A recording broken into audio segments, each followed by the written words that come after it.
All right, we're here with our 2024 Nebraska Amateur Champion, Reed Malleck of York. Reed, let's just start with that final round. Pretty comfy pairing for you there with your teammate Hamish. What was it like playing with him in that final round?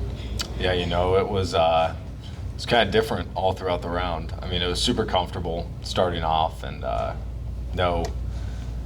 it was comfortable. And then the whole front nine, we were kind of chatting, whatever. Then kind of got to the back nine and it started getting a little more quiet. And we kind of both realized, like, all right, I might just be us kind of competing for this thing.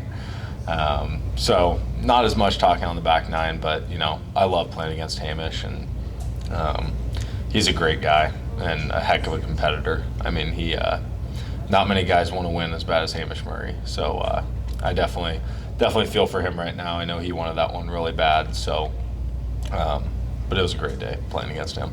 Let's talk about just the week in general first. I mean, what was it like out there? I mean, seemed the golf course held up pretty well, but I mean, you played pretty steady throughout the week. Mm-hmm. So what was it like out there? Yeah, coming into the week, I honestly thought the winning score might be a little bit lower. I didn't necessarily think that 11 under was going to get it done. Thank goodness it did. But I mean, it was in great shape out there, and I mean, perfect weather all week. There's not many weeks in July where you're going to get to go play in low 80s weather with not a lot of wind. So we were very fortunate. And Fremont had the course dialed up, and it was super fun. And I mean, my plan the whole week was kind of just birdies are going to come to you on this golf course, but so are bogeys if you're not careful. An errant tee shot can pretty quickly lead to a bogey or a double. So I was kind of like, all right, we're just going to stay patient out there, hit as many fairways as we can, and if we have to, hit it to the middle of the green 2-putt. It's like you don't got to birdie every hole. They'll come when they're ready. Just avoid the bogeys. And overall, I thought I did a relatively good job of that. Back to that final round. I mean, down that back nine, some big swings on that back nine. I mean, you birdied 13, Hamish bogeys. You have a 3-stroke lead. Did you feel comfortable at all? I didn't know exactly where I was at in relation to the field. I knew at that point I was 3 ahead of Hamish, but I had no idea what Dave was doing or those guys at 5. I thought I was kind of playing one of those guys is going to make a run today. So I was trying to still be foot on the gas, and maybe should have let off the gas a little bit and just played it safe there on 14.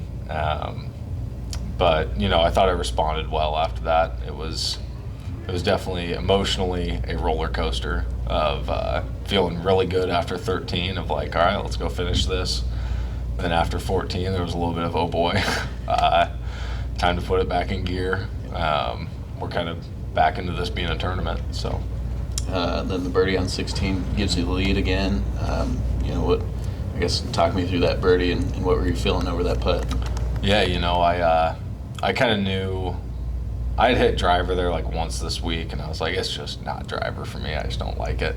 So I hit a 4-iron out there, had like 130, which for me, pretty perfect number. Kind of knew I could swing a gap wedge really comfortably, and it would either fly just past it or right at it, and it flew a little bit past it and spun back at it.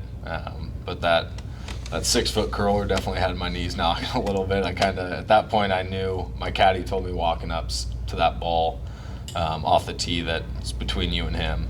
So I kind of knew that putt was to put me one up. And I was a little shaky, but, took some deep breaths and somehow got it to go in the hole. You've come close before, runner-up at the match play. You're joining kind of a pretty good list of champions here at Fremont Golf Club. I mean, 3 Hall of Famers, 2 others who probably will be Hall of Famers, and then you're also the 5th player. I don't know if you know this, but the 5th player to shoot 4 rounds in the 60s in this championship. Cool. Stroke play started in 1956. So, how does that feel? That's actually really cool. I've grown up since I was, I think maybe my first one of these was either out here or Beatrice, I think. That year, the 2 years that Alex won, I know he won both of them.